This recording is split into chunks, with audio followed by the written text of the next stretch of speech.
મધ્યપ્રદેશમાં કફ સિરપથી બાળકોના મૃત્યુ મામલે મોટો ખુલાસો થયો છે। 2 કફ સિરપ ઝેરી હોવાનો ખુલાસો થયો છે।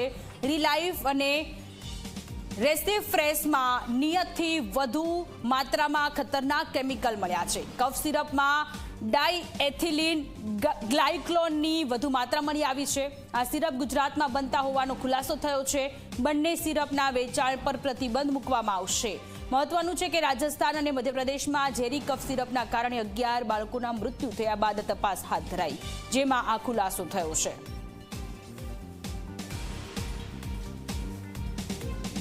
તો મધ્યપ્રદેશમાં કફ સિરપથી બાળકોના મૃત્યુ મામલે મોટો ખુલાસો થયો છે કે કફ સિરપમાં ઝેરી હોવાનો ખુલાસો થયો છે। રિલાઇફ અને રેસિફ્રેસમાં નિયતથી વધુ માત્રા હતી અને આ કેમિકલ મળી આવ્યા છે કફ સિરપમાં, અને એના કારણે 11 જેટલા માસૂમ બાળકો કે જે લોકોના મૃત્યુ થયા છે, અને આ કફ સિરપ ગુજરાતમાં બનતી હોવાનો ખુલાસો અત્યારે થઈ રહ્યો છે।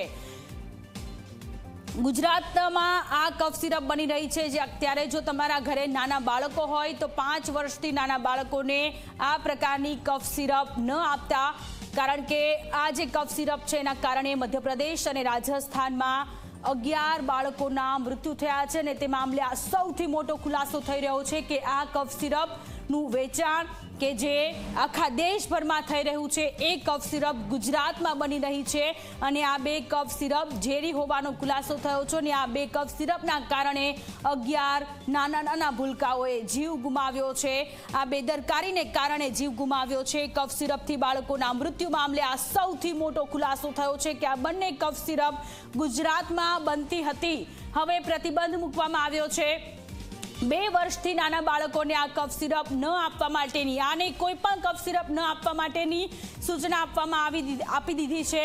આમ તો જો કે નિષ્ણાંતોનું કહેવું છે કે 5 વર્ષથી નાના બાળકોને આ પ્રકારની કફ સિરપ ન આપવી જોઈએ, કારણ કે આ કફ સિરપમાં ડાયએથિલિન ગ્લાયકોલની વધુ માત્રા મળી આવી છે। તપાસ હાથ ધરવામાં આવી અને આ બંને કફ સિરપ ગુજરાતમાં બનતી હોવાનો આ મોટો ખુલાસો થયો છે, એટલે કે આ કફ સિરપ ગુજરાતમાં પણ વેચાતી હશે, અને હવે આ કફ સિરપના વેચાણ પર પ્રતિબંધ મૂકવામાં આવ્યો છે। 11 માસૂમ બાળકોના જીવ ગયા, ત્યારે હવે આ કફ સિરપ પર પ્રતિબંધ મૂકવામાં આવ્યો છે।